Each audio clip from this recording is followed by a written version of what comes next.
있습니다. 요한복음 신약성경 13장 31절에서 32절 2절 말씀만 공부합니다.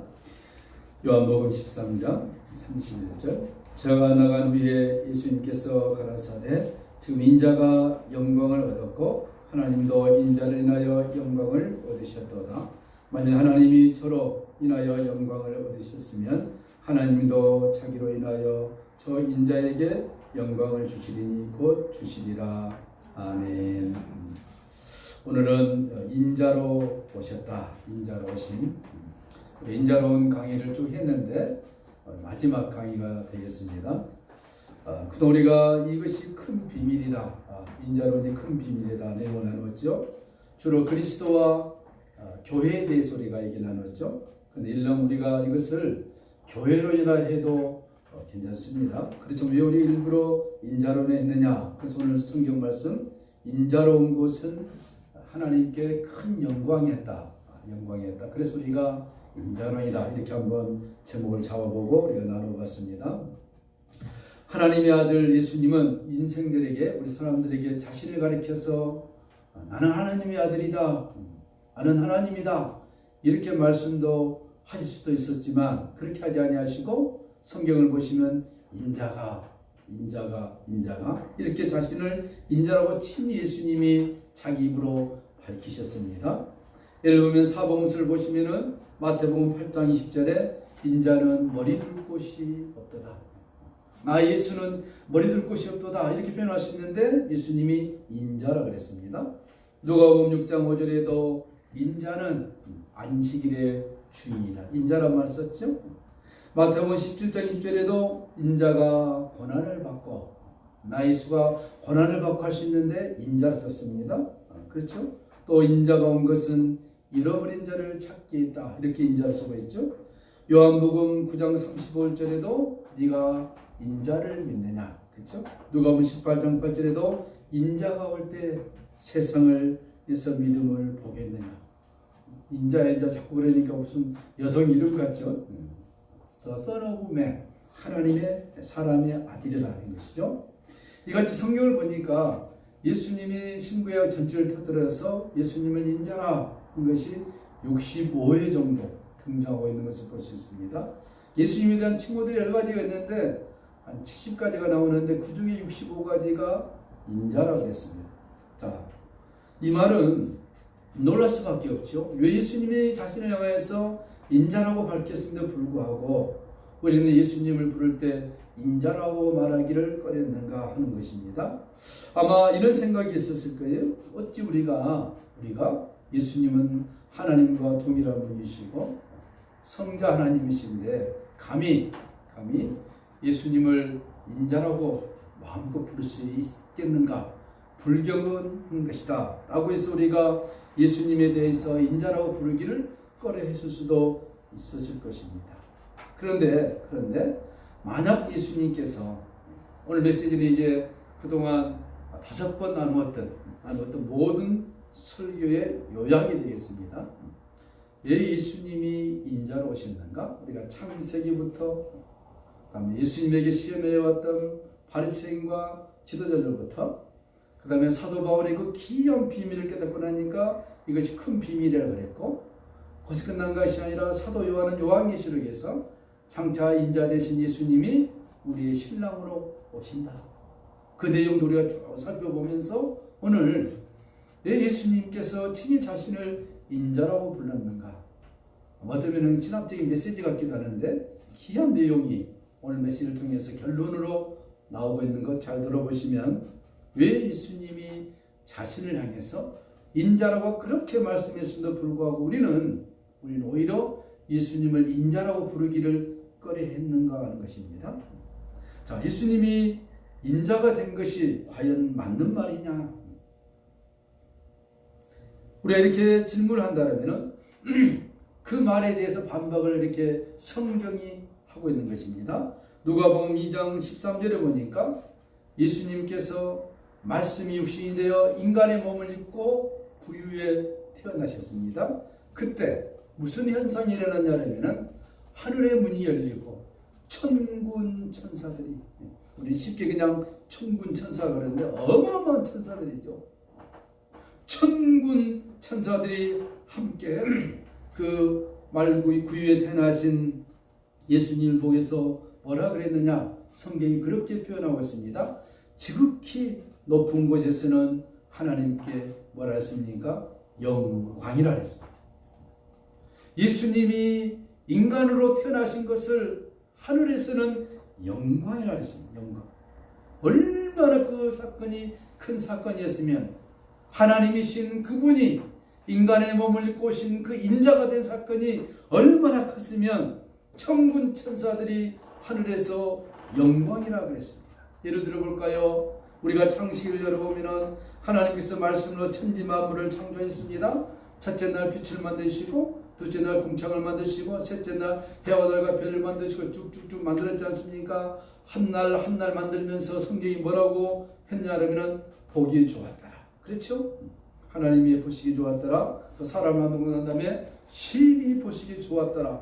그렇게까지만 표현해놨지 이게 영광이다 영광이다 영광이다 이런 말 써놓은 적이 전혀 없습니다. 그러나 하나님이신 자신이 인간의 몸을 입고 온 그 사건을 천군 천사들은 영광이라고 했다는 것입니다. 또 무엇입니까? 예수님께서 세례 요한에게 세례를 받고 물에서 올라오니까 하늘이 열려버렸어요. 하늘이 열려버리고 뭐라 했습니까? 이는 내 사랑하는 아들이요 내 기뻐하는 자라. 하나님의 영광을 그렇게 표현해 놓고 있다는 사실이죠. 성경은 이처럼 하나님이신 예수님께서 인간의 몸을 입고 오신 인자에 대하여 이렇게 강조하고 있음에도 불구하고 우리는 너무나도 저로부터 시작해서 교회들이 어떤 신학 박사들이 이 영광, 인자로심에 대한 영광을 소홀히 하고 있지 않았는가 한번 생각해 볼 수도 있을 것입니다. 그러나 우리는 사도 바울이 이 인자론에 대해서 깨닫고 난 그 이후에 에베소서에서 이 비밀이 크도다 하면서 그 깨달은 그 말씀을 우리가 5주 동안 나누면서 우리는 예수님이 인간의 몸을 입고 오신 인자가 얼마나 큰 사건인가를 어느 정도 감을 잡았기 때문에 우리들에게서는 예수님이 인간의 몸을 입고 오신 것이 하늘에서 영광일 뿐만 아니라 우리에게도 영광이라는 사실을 어렴풋이하게 깨달을 수 있었다는 사실입니다. 그러죠? 여러분 주위에서 혹시 교회 다니는 분들에게 한번 물어보십시오. 예수님이 인자로 오실 때 그게 무슨 의미인지 물어보세요. 거기에 대해서 조금이라도 답할 수 있는 사람이 있는가? 거의 없을 것입니다. 실로 하나님의 아들이 인자가 된 것은 하나님의 자신과 그리고 하나님 나라 전체뿐만 아니라 이 땅에서도 큰 영광이 됐다는 것입니다. 그래서 마태복음 6장 30절에 예수님 말씀하고 있습니다. 하나님께서 흙으로 빚어 만든 사람을 향하여 우리를 뭐라 했습니까? 만물보다도 더 귀하도다 했습니다. 만물보다 귀한 우리를 어찌 바꿀 수가 있겠느냐? 이렇게 하나님이 또 표현한 것이 그 속에는 뭡니까? 장차 말씀이 육신이 되어 인간의 몸을 입고 오실 인자가 무엇인가를 함축된 의미가 담겨져 있다는 것입니다. 이해가 되시죠? 여기까지는요? 여러분 이해가 안 된 것 같아서 이게 도망가 버렸어요. 그러나 우리가 오늘 이 말씀을 보면서 무엇을 느낄 수 있느냐? 하나님의 아들이 인간의 몸을 입고 이 땅에 오신 그 사건이 이 정도로 큰 것을 우리에게 보여주고 있는 것이죠. 하나님이신 예수 그리스도께서 인간의 몸으로 오신 이 인자는 하늘에서는 영광이요 큰 비밀이었음에도 불구하고 이 세상에서는 별로 그렇게 크게 여기지 않고 있었다는 사실입니다. 인자 곧 예수 그리스도는 그는 성령으로 잉태하셨으며 성령을 통하여 인간의 몸으로 오셨는데 이 탄생이 어찌 천지 만물을 창조하는 것과 비교가 될 수 있느냐는 것입니다. 여러분 우리가 하나님께서 이 천지 만물을 창조하신 사건을 좀 관심 있으시면은 유튜브에 들어가셔서 성경학자들이 풀어놓은 걸 보면은 이 우주 대단합니다. 그죠? 이해할 수 없는 것이 우주예요. 우주 보지 말고 우리 자신만 보세요. 우리 자신을 향하여서 이렇게 말도 합니다. 소우주라. 인간은 소우주라. 그죠? 인간의 몸에 대해서 연구한 한의학자나 의사들 보면 대단하다. 인간의 몸이 이거 그냥 쉽게 말하면 이 몸뚱이에서 이 소리가 나오는 거예요. 그냥 꽥꽥 지르면 그것도 신기한 건데 이 도레미파솔이 나와가지고 아름다운 멜로디가 이 몸에서 나온다. 우리 자연스럽게 생각한 거예요, 그냥요. 근데 하나하나 따져보면 이게 비밀입니다. 그죠? 안 그렇습니까? 머리는 여기가 나는데 앞에는 머리가 안 나잖아요. 이건 신기하지 않습니까? 머리가 여기서 난다 그러면 이거 머리 보려면 헤쳐야 볼 텐데. 그러죠? 이 손톱은 여기가 날까? 여기도 나고 여기도 나면 좋을 텐데. 이게 뭔 손톱이 뭔 필요 있어요? 다 빼버리지? 빼버리면 이건 힘이 없습니다. 그러죠? 그럼 세포, 우리 몸속에 있는 혈관, 지구 몇 바퀴 이상이 달잖아요. 그런 얘기들. 그 다음에 또 성경도 얘기합니다. 너희들의 엄마의 뱃속에서 뼈들이 어떻게 자라는가 알 수 있느냐. 너무나도 신비한 것이 이 우주 창조와 인간 창조입니다. 그죠? 비교할 수 없는 사건들인데 성경은 그것도 귀하지만 예수님께서 인간의 몸을 입고 인자로 오셨다는 것을 그 어디도 그 사건 외에는 뭘 영광이다 이렇게 표현하지 않는데 그 사건을 영광이라고 표현했습니다. 영광은 헬라어로 덕사라며 덕사. 발음 중에 생각하죠. 뱀 독사라니까 헬라어의 발음이 덕사라고. 그러니까 이 영광이라는 단어는 영광을 제대로 영광을 알면 그 영광이지만 하나님이 주신 영광을 제대로 모르는 건 독사 같은 거예요. 그런 의미가 또 담겨져 있는 것입니다. 그래서 예수 그리스도 그분의 탄생은 우리와 탄생과 다르게 인간은 창조와 난자의 결합을 통하여서 만들어져서 탄생이 되지만 예수님만큼은 성령으로 잉태하셔서 성령으로 그가 오시고 성령으로 사시고 성령으로 승천하시고 또 성령을 통하여 이 땅에 다시 오실 것입니다.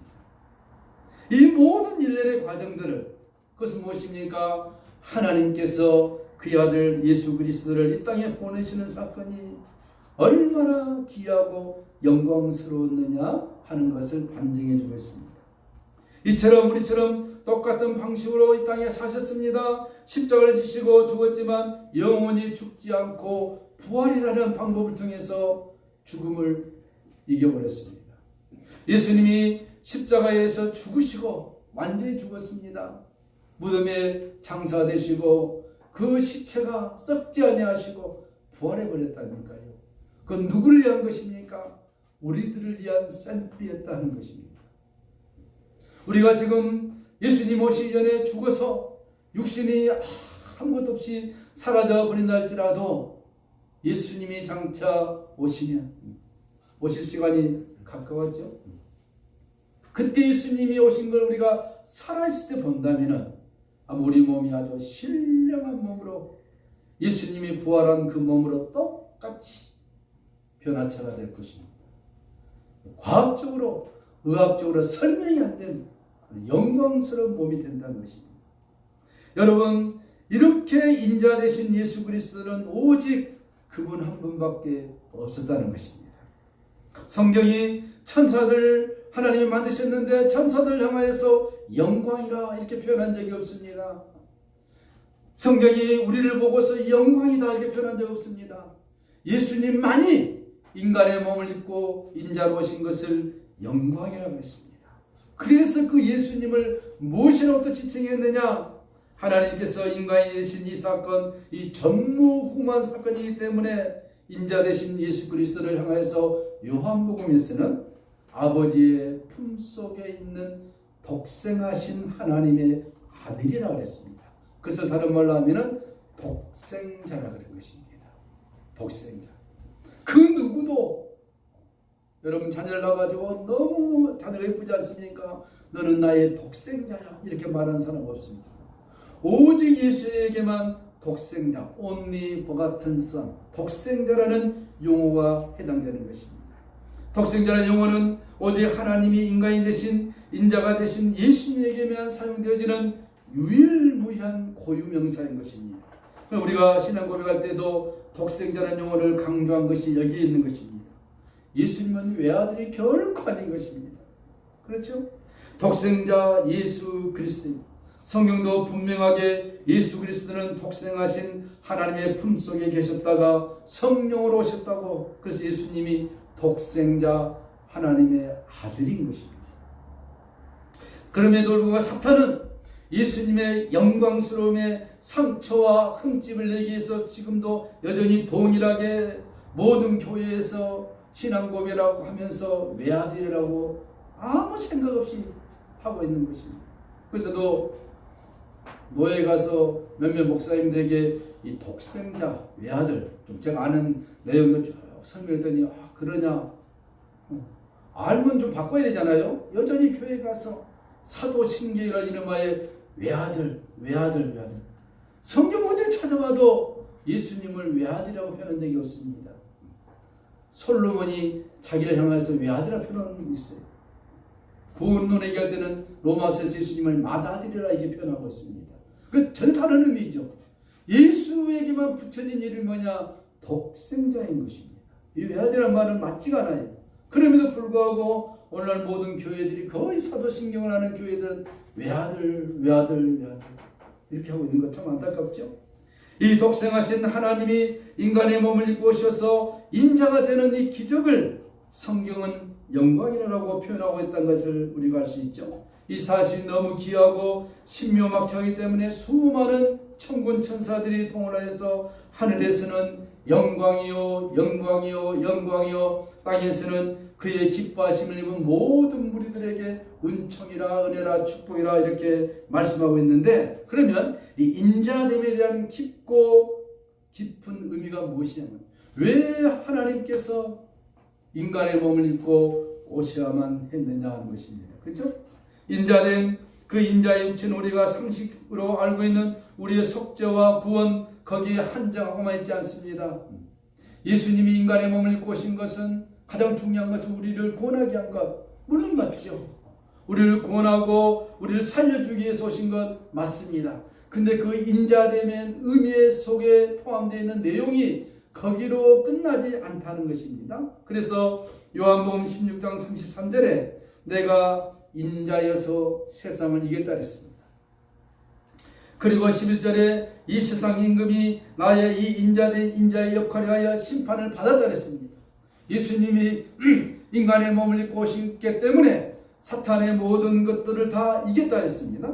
누가복음 24장 7절에도 내가 인자에서 부활한다 그랬습니다.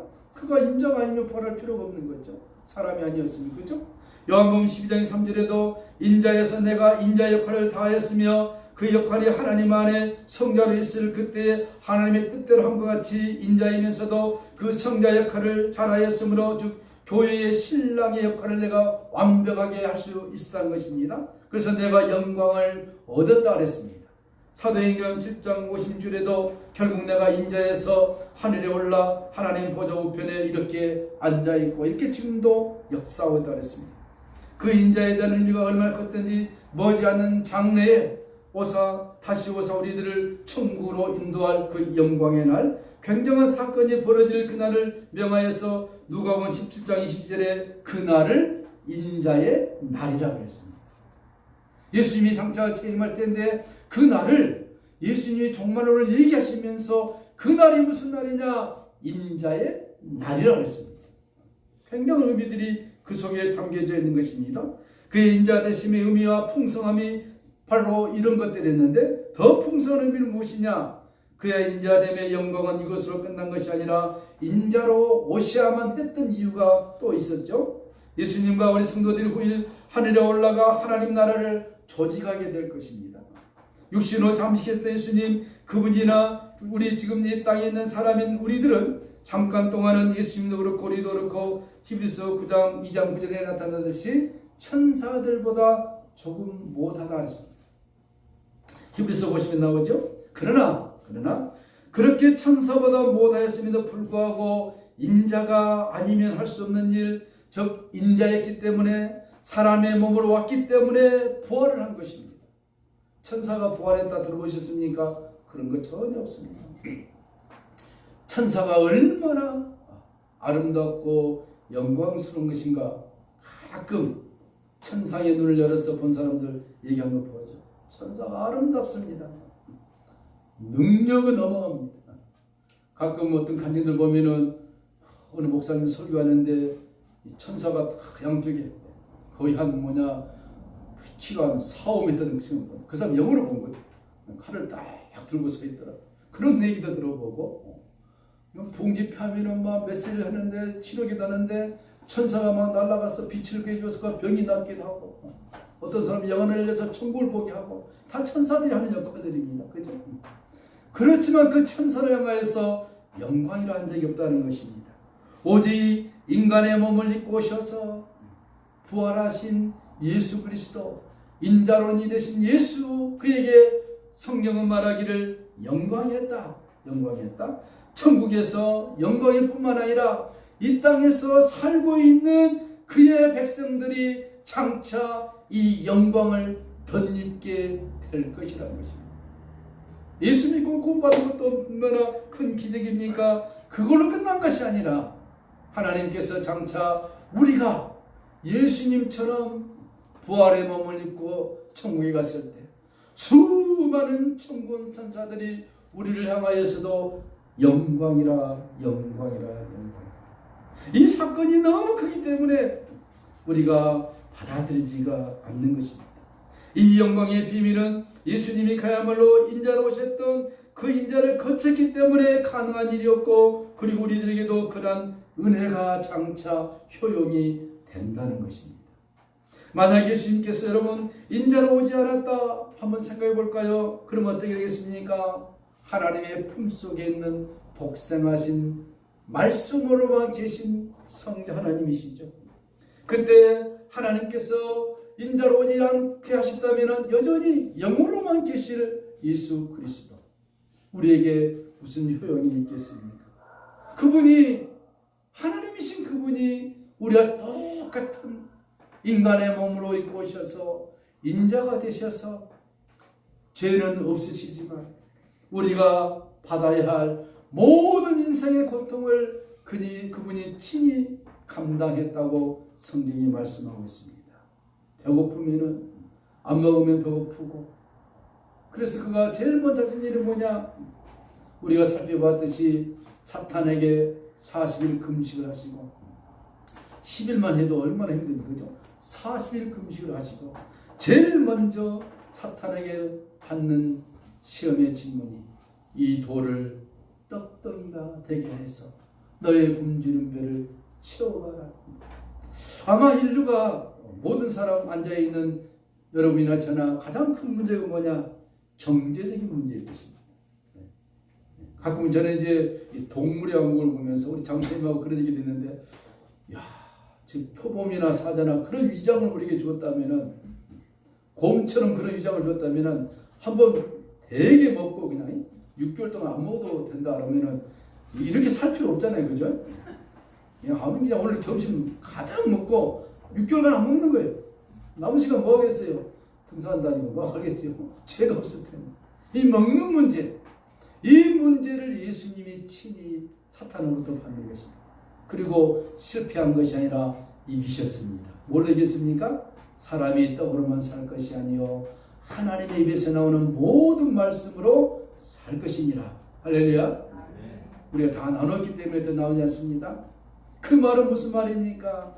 사탄이 예수님에게 이 돌을 떡덩이로 만들어서 먹으라 했을 때 예수님이 거부한 것은 사탄이 말했기 때문에 거부한 것이 아니라 이미 자신이 누굽니까?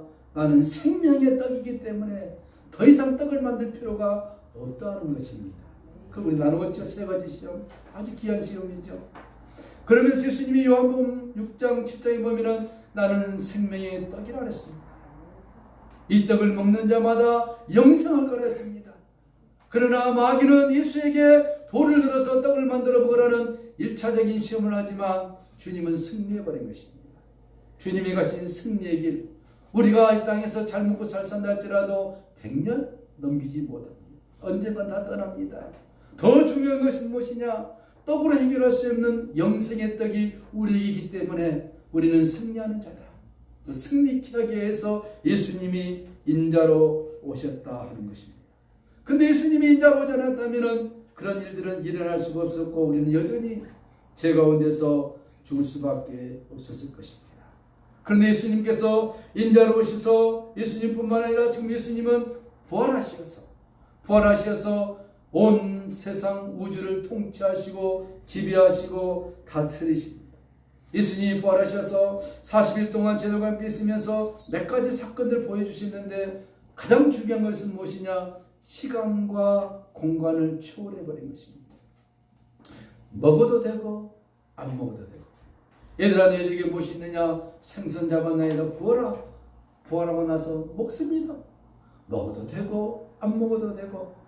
그 무슨 얘기입니까? 사탄이 처음 시험했을 때 이 돌을 들어 떡을 만들어 그 시험을 통과하셨던 주님이 부활하심으로 그 시험의 의미가 무엇인가를 본인이 부활처로서 보여주신 것입니다. 먹어도 되고 안 먹어도 되고. 그렇죠? 그리고 시간과 공간을 초월해버린 것입니다. 문을 꼭 닫고 있어도 들어가시고 안 닫고 있어도 들어가시고. 무엇 때문에? 인자가 되셔서 부활했기 때문에 가능한 것입니다. 그것을 살과 뼈가 있지만 이 살과 뼈가 인자가 되고 난 이후에 부활하셔서 영광의 몸으로 덧입으셨기 때문에 인간의 세상의 시간과 공간을 초월하셨던 인자됨으로 말미암아 부활하셨기 때문에 초월해버렸다는 사실입니다. 만약에 인자되지 않았다면 이 같은 모습 그리고 천국에서의 부활체들의 그 모습을 우리는 상상할 수가 없었을 것입니다. 그래서 빌립보서 2장에 그는 근본 하나님의 본체시나 하나님과 동등됨을 취할 것으로 여기지 아니하시고 오히려 자기를 비워 종의 형체를 가졌다. 인간의 몸을 입으셨다. 인자가 되셨다. 그렇기 때문에 성경은 뭐라 말씀하고 있습니까? 이러므로 하나님이 그를 지극히 높여 모든 이름 위에 뛰어난 예수의 이름, 영광의 이름을 주었다고 그러십니다.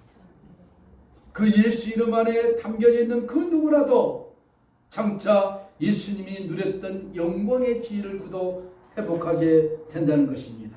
그래서 모든 무릎을 예수의 이름 옆에 꿇게 하시고 모든 입으로, 누구의 입입니까? 세상 모든 사람들의 입으로, 인간뿐만 아니라 동물까지도 식물까지도 예수 그리스도를 주라 뭡니까? 당신이야 우리의 유아 아볼로 마스터 주인이시다 라고 고백하게 하나님께서 만드셨다는 것입니다. 그렇게 인정했다는 것이죠. 그래서 후일의 천국에서의 모습을 요한 사도는 이것을 깨닫고 요한계시록 1장 13절에 이렇게 말씀하고 있습니다. 예수님이 이렇게 말한 것이 아니라 인자 같으니 이렇게 표현하고 있죠.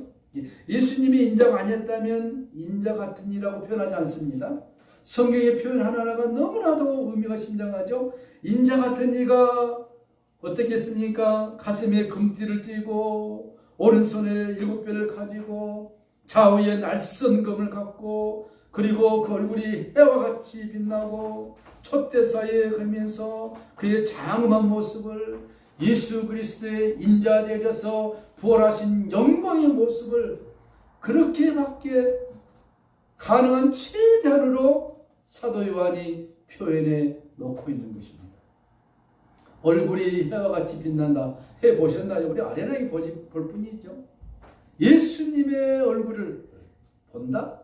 우리가 변화되지 않고는 볼 수가 없는 것입니다. 그 누구도 예수님의 영광의 얼굴을 볼 자는 아무도 없습니다. 오직 하나님 은혜 안에서 변화되어져야 하는 것이죠. 그래서 예수님이 누구냐? 성경에 말씀하듯이 왕 중의 왕이요 왕 중의 왕이라. 그래서 예수님께서 인자로 오신 것은 우리를 구원하시고 끝난 것이 아니라 저와 여러분들이 장차 하나님 나라 갔을 때 그 영광을 우리가 덧입게 된다는 것입니다. 오늘 인자론을 마감하면서 하나님의 아들이 인자로 나타난 것은 엄청난 사건이었죠. 우리가 받은 바 단순한 구원만 생각하여 그 수준만을 위한 인자가 아니라 세상을 이긴 인자였습니다. 마귀를 이긴 인자였습니다. 우리를 천국 시민이 되게 한 인자였습니다. 그야말로 하나님께서 그에게 영광이라는 말씀할 정도로 그런 인자였던 것입니다. 이제 우리가 교회의 성도가 되어 천국에 이르기 전까지 살아갈 날들을 우리가 어떻게 살아가야 할 것인가? 여전히 우리 예수님을 단순히 우리가 섬겨야 할 대상으로, 예수님 우리에게 그냥 품 안 줄 정도의 어떤 그런 대상으로, 우리의 건강, 우리의 필요만을 채워줄 그런 예수로만 우리가 생각하고 있다면 거기서 뛰어넘어서, 그것이 아니라 그걸 뛰어넘어서 장차 우리가 이 땅을 떠나 천국에 갔을 때 인자로서 영광을 덧입었던 그 하나님의 그 은총의 영광이 구원받은 하나님의 백성들에게 가득가득 채워주게 하신다는 이 약속이 우리들에게 주어졌던 것입니다. 이게 큰 비밀이라는 것입니다. 그래서 우리가 어떤 핍박과 환난과 궁핍이 온다 할지라도 인자 속에 담겨져 있는 풍성한 의미가 그의 교회, 그의 백성들에게, 마치 아담과 하와의 관계 속에서 내가 그리스도와 교회를 통해서 그들이 벌거벗었지만 부끄러워하지 않는 그런 예수와 우리가 하나 되는 관계, 영적으로 심오한 관계. 누가 내 어머니고 형제여 자매냐? 하늘에 계신 아버지의 뜻대로 행하는 자가 내 형제여 자매라고 했던 예수님의 말씀처럼 우리 모두를 예수님이 형제여 자매라 불렀던 그 의미가 우리가 이해할 수 있는 수준에서이겠지, 사실은 그걸 뛰어넘는 엄청난 사건들이라는 것을 우리가 이해해야 할 것입니다. 그러면 성경이 이렇게 말씀하고 있습니다. 예수님께서 가라사대 지금 인자가 영광을 얻었고 이 십자가를 지시고 부활하시기 앞에 내가 십자가를 지고 부활해버리면 이 영광이 완벽하게 지연될 것이다. 그래서 예수님이 앞에 있는 십자가가 힘들고 무섭고 두려웠지만 그러나 그 넘어서 그것이 영광인 것을 주님이 알아서 인자가 지금 영광을 얻었고 하나님도 이 나의 인자됨을 인하여서 영광을 얻으셨도다. 아주 기이한 말씀을 요한복음에 하고 있습니다. 만약 하나님이 저로 인하여 영광을 얻으셨으면 하나님도 자기로 인하여 자기에게 영광을, 예수에게만 영광이 된 것이 아니라 그 영광이 하나님에게도 영광이 되고 그 영광이 그걸로 끝난 것이 아니라 예수의 핏값으로 구원받는 우리 모두에게도 이 영광이 된다는 것입니다. 너무 영광스러우기 때문에 영광이 잘 받아들이지 않죠. 그러나 개봉박도 기다려보시기 바랍니다. 우리 영적인 눈이 열려서 영광스러운 이 비밀을 간직하고 이 땅을 살아간다면 그 영광의 엄청남이 우리에게 반사되어서 이 땅에서도 주님이 그 영광스러운 은혜가 우리의 삶 속에서도 풍성하게 비추어질 것입니다. 기도합시다. 먼저 기도합니다. 하나님 아버지 감사합니다. 오늘 우리가 이 예수의 영광에 대한 비밀을 우리가 살펴봤습니다. 주님이 인자됨으로 말미암아 그 인자됨에 대한 영광이 주님에게 끝있는 것이 아니라 오늘 하나님에게, 오늘 우리 모두에게 이 영광이 되었다고 하셨사오니 오늘 우리가 인자론을 6주를 거쳐서 공부를 하였습니다. 주여 이 말씀이 성령을 통하여 우리들에게 살아 넘치는 은혜의 말씀, 축복의 말씀으로 다가오게 하여 주시어서 우리로 하여금 영광을 덧입게 하실 하나님의 은총이 우리에게 있음에 우리 모두가 이 말씀을 붙들고 삶의 현장에서 승리케 하여 주시옵소서. 예수님의 이름으로 축복하며 간절히 기도하옵나이다. 아멘. 찬송하시겠습니다. 331장